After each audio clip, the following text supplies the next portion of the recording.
tumataas ang presyo ng petrolyo, dumidiskarte ang ilang tsuper at motorista, syempre para sila'y makamenos. Nagpapakarga sila sa mga independent oil player na mas mura raw ang benta. Mula sa Quezon City, nakatutok live si Rafi Tima. Rafi? Sa taas nga ng presyo ng petrolyo, patok ngayon sa mga motorista ang malilit na gasolinahan tulad nitong ating kinaroroonan, kung saan mas mura ng mula halos 2 piso hanggang halos 3 piso ang presyo ng kanilang ibinibentang gasolina kumpara sa mga kalapit nitong gasolinahan. 3 gasolinahan lang meron ng Nation Gas sa Metro Manila, pero patok ito ngayon sa ilang motorista na naghahanap ng mas murang petrolyo. Ang kanilang presyo ng diesel mas mura ng 185 centavos kumpara sa mga kalapit na gasolinahan na kasama sa Big 3 oil companies.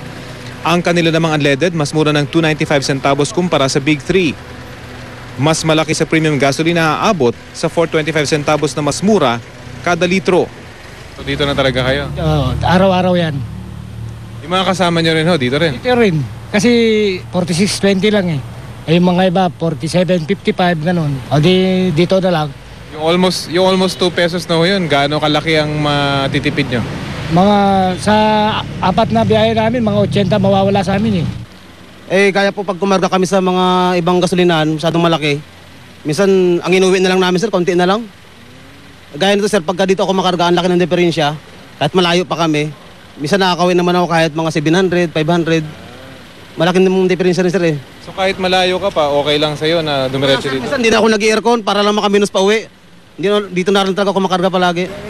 Bukod sa mga public utility driver, ang ilang private car drivers, mas pinipiling dito na rin magpagasolina kahit hindi raw ganong kilala ang gasolinahan. So far, syempre, hanapin mo kung saan mas mura. Diba? So, parang dito yung nakita namin. So, kahit hindi ganong kilala, okay lang sa'yo? Okay lang. As long as nakakatipid. Diba? Tumanggi magbigay ng pahayag sa harap ng kamera ang pamuno ng gasolinahan. Pero paliwanag nila, mas mura ang kanilang gasolina dahil cash nila itong binibili na mula rin umano sa isa sa mga Big 3. Malaking diskwento ang nakukuha nila sa pagbabayad ng cash kaya naibababa nila ang kanilang presyo. Pero di gaya ng Big 3 at iba pang gasolinahan, walang discount dito ang mga pampublikong sasakyan. Ang mga katabi kasing gasolinahan na bahagi ng Big 3, nagbibigay pa rin ng piso hanggang 150 centavos na diskwento sa mga public utility drivers. Gayunman, lumalabas na mas mura pa rin ang 30 sentimo sa Nation Gas. Gayunpaman, mas pinipili ng ilang motorista na dito magpagasolina dahil kilala ang naturang gasolinahan. 30 centimos lang. So dito niya na pinili? Kasi Caltex eh. Kasi kilala. Sa isang branch din ng Flying V sa San Juan, mas mura ng piso ang litro ng diesel na nasa 47 pesos lamang kumpara sa katabi nitong Caltex at Shell na mabibili sa 48 pesos. Mas mura rin ang kanilang gasolina, 57 pesos kumpara sa 58 pesos na mabibili sa Big 3. Iyan ay iba sa aming nakita sa pag-iikot namin sa Caloocan. Sa Western Gas Station at maging sa Total, mabibili rin ang diesel sa halagang 47 pesos kada litro. Sa dami Mel ng nagpapagasolina rito, 3 araw lang daw tumatagal yung kada stock nila ng gasolina. Pero dahil nga sa malalaking kumpanya na lang din sila bumibili ng petrolyo, oras na magtaas ng presyo sa world market at sa binibili na lang kumpanya, mapipilitan din silang magtaas ng gasolina tulad nitong yung mga maliliit na gasolina tulad nitong ating kinaroroonan. Gayunpaman, pipilitin pa rin daw nilang mas panatiling mas mababa yung kanilang presyo kumpara sa malalaking oil companies. Mel? Sa rami ng nagpapagasolina, Rafi, di ba nauubusan ng gasolina dyan? Kapag mabilis nga daw yung dami yung pagpunta ng mga nagpapagasolina rito ay 2 hanggang 3 araw lang yung kada stock nila ng mga gasolina. Pero merong truck naman daw sila na umiikot regularly para mag-replenish ng kanilang stock dito, Mel. Aba, eye-opener yung report mo, ha? Maraming salamat sa iyo, Rafi Tima. Kaligtasan mo sa Alerto 24. Walang patid ang ating balitaan dito sa 24 oras at ngayong gabi po, makakasama natin ang kapuso nating si Ivan Mayrina. Ivan. Maraming salamat, Mel. Arestado ang 4 na miyembro umano ng Gapos Gang na nambiktima sa isang pamilya sa Mandaluyong. Ang hinala, kasabwat sa krimen, ang kasambahay ng pamilya. Si Haji Rieta, naka-alerto, 24.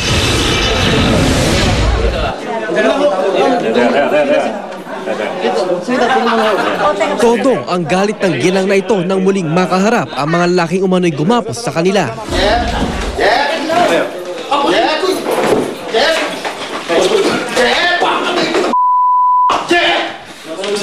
Ang anak naman niyang lalaki, hindi na napigilan ng sarili at sinugod pa ang isa sa mga sospek. Sa pulis na! Sige! Kapatid ko, tingilan mo! Tumanggi ang mga biktima na ipakita ang kanilang mukha, pati ang pagtukoy sa kanilang pagkakakilanlan. Nasa loob sila ng kanilang bahay sa Barangay Zaniga nang pinasok umano sila ng 4 na miyembro ng Gapos Gang pasado las 9 kagabi. Nagulat daw sila at hindi na nakapalag dahil armadong 4 na lalaki ng kalibre 38 at kalibre 45 na baril, balisong at kutsilyo at tinutukan na sila.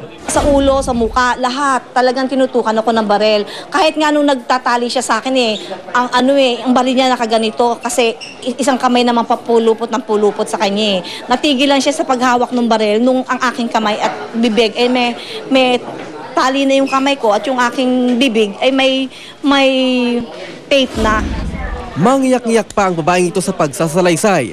Tila bangungot daw ang dinanas nila ng mga oras na iyon. Kinakaladkad po nila ako sa yung anak ko na turo ko daw po sa kanila yung fire exit. Tapos sabi ko, hindi ko po talaga alam yung fire exit dito. Wag niyo po akong saktan. Kunin niyo na lang po kahit ano kong gamit dito. Tapos po nung umiyak po yung anak ko, sabi patahimikin ko daw po. Tapos kutsilyo na naman po yung tinutok sa amin. Ang ilang barangay tanod na rumoronda ng mga oras na iyon, napansin ang kakaibang nangyayari sa nasabing bahay. May naginig kami sumisigaw, sir, mga babae at bata. Ngayon, pagpasok namin sa loob, may tumakbo, sir, 2 lalaki. Papasok ng bahay. Ngayon, nung sinundan namin, tumakbo na yung mga bata palabas.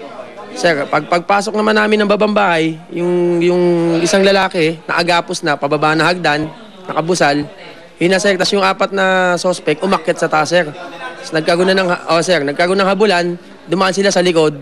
Tapos hanggang sa naengkwentro na namin sa may Pico, sa may kahabaan ng Pico, sir, doon namin nahuli, sir, yung 2.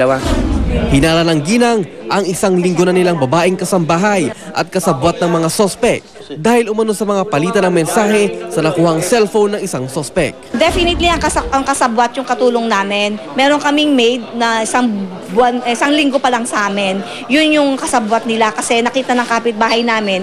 Yung kapitbahay namin yun yung tumulong na nagtawag ng tulong para sa amin ng mga barangay. Kasi napansin niya, paglabas ng maid na may daladalang basura, meron na agad 3 lalaki na pumasok. Nailarawan naman ang nasabing kasambahay at ayon sa artist sketch ng PNP Mandaluyong, tinatayang may taas ito ng 5'2", bungi, payat ang pangangatawan, maputi, kulot ang buhok, lubog ang mga mata at malalim ang mga pisngi. Patuloy ang investigasyon ng pulisya sa nasabing krimen. Ang mga sospek nasa kustudiya na ng pulisya.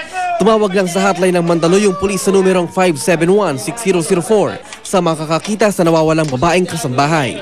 Haji Rieta, nakatutok, 24 oras. Patay naman ang isang batang 8 taong gulang matapos mahulog sa Ilog Pasig. Nangyari raw ang aksidente habang hinahanap ng bata ang kanyang ama na nagkukumpuni ng bangka sa ilog. Si Ian Cruz, naka-alerto 24, eksklusibo. Lunes pa ng hapon hinahanap ng kanyang ama ang bunsong anak at 8 taong gulang na si Jerian Marquez. Kaninang umaga, nakita na nila si Jerian nakalutang sa Ilog Pasig, sumabit sa isang buya sa ilog.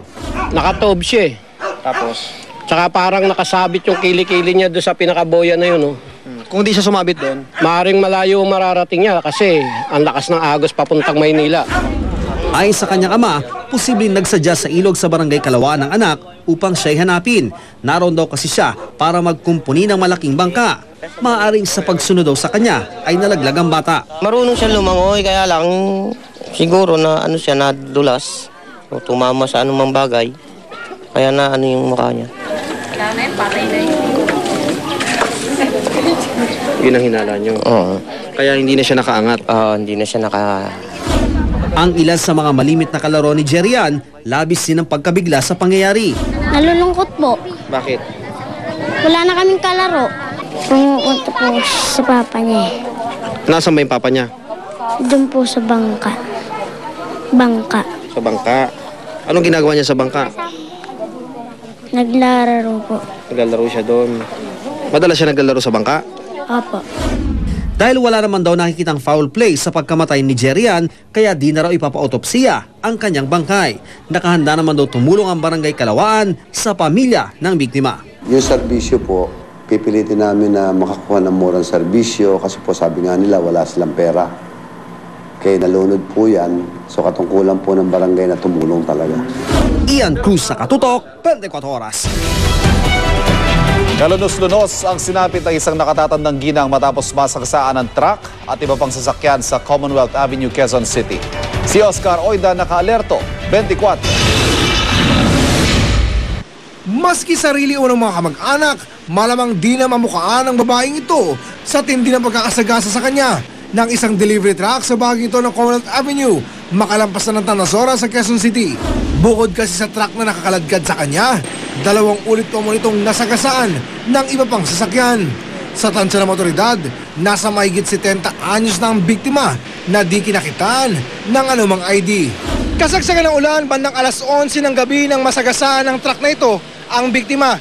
Kung titingnan natin yung tama ng truck, talagang hindi bubuhayin ang sinumang tamaan nito. Mabilis nga itong takbo, galing yun sa tulay, sa taas. Ngayon, tumawid na yung matanda. Hindi na nakayanan ng preno ng truck. Kaya yun, kinaladkad. Sinubukan namin kunin ng pahayagan driver ng truck, pero nakasibat na daw ito. Asan yung driver nyo? Ewan ko sir, pagkapunta namin kasi kala namin kalakal yung nalaglag, kaya pinuntahan namin. Pagkabalik namin dito sir, wala na yung driver. Dagdag pa nila, may kabilisan daw talaga ang takbo nila. Talagang mabigat ang haharapin niyang kaso dyan kasi tinakasan niya yung kasalanan niya eh. Dumating sa lugar ang may-ari ng truck. Bagamat tumanggi itong magpa-interview sa harap ng kamera, nangako itong tutulong para mahuli ang tumakas na driver. Handa rin daw siyang tumulong sa mga kamag-anak ng biktima. Oscar Oida naka-alerto, 24. Dahil sa sunod-sunod na taas presyo ng petrolyo at hirap ng buhay, ang mismong nagsulong noon ng batas para sa value-added tax may gustong baguhin. Naalala niyo na ba kung sino yan? Di si Senador Ralph Recto. At mungkahi po ni Senador Recto na sa halip na kasalukuyang 12%, ibalik na lamang daw sa 10% ang sinisingil na VAT. Nakatutok si Jamsi Sante. Kuba na ang publiko sa mahal ng langis at ilang bilihin. Pero may nakikitang solusyon ng mismong nagsulong dati ng Expanded Value-Added Tax o EVAT law na si Senador Ralph Recto para raw maibsan ito. Yan daw ay sa pamamagitan ng pag-aamyenda ng batas na nagpapataw ng 12% Value-Added Tax o VAT sa ilang bilihin, kabilang na ang produktong petrolyo. Panukala ni Recto na dati ring umupo bilang NEDA chairman. Imbes na 12%, bakit di na lang daw ibalik sa 10% ang VAT? Iba na raw kasi ang lagay ng ekonomiya ngayon at noong ipanukala niya ang EVAT. Malubhang sakit natin noong 2004, yung pasyente kinakailangan ng mapait na gamot. Ito na nga yung VAT. Gumagaling na yung pasyente, pwedeng bawasan na yung mapait na gamot. Naghain na raw si Senador Recto sa Senado ng panukalang bawasan ng VAT. Pero para magtagumpay ito, kailangang isulong din ito sa Kamara at suportahan ng Palasyo. Pag-aaralan naman daw ng Kamara ang mungkahi ni Recto na bawasan ng VAT. Meron na rin daw kasing panukala na isinumite sa Kamara na tuluyan ng alisin ng VAT sa petrolyo. We will have to study that very carefully, no? Because while it's very popular to say na bawasan mo yung mga VAT, but realistically when you decrease the power of the rate of the taxation, then may mawawala. I'm sure di magkukulang yan. Sabi ni Recto, ang mawawalang buwis mula sa VAT pwede naman daw kunin mula sa ibang ahensya tulad ng PAGCOR at PCSO. Pero tanong ng senador, Kaya ba i-regulate ng DOE, DTI yung presyo ng langis ng dama? Baka mamaya tanggalin natin yung VAT napunta lang sa bulsa ng oil company at hindi mapunta sa consumer. Mahalaga rin daw na may basbas ng Palasyo ang panukalang pagbabawas ng VAT. Lalo pat ayon sa datos ng Bureau of Customs, umabot sa 45 billion pesos ang nasingil na VAT sa krudo at produktong petrolyo pa lamang. Yun nga lang ang Palasyo, wala pang maipangako. That would require a legislative amendment and we will comment on it, Mike, kung sakaling umabot na po sa Pangulo. Jamsi Sante, nakatutok, 24 oras.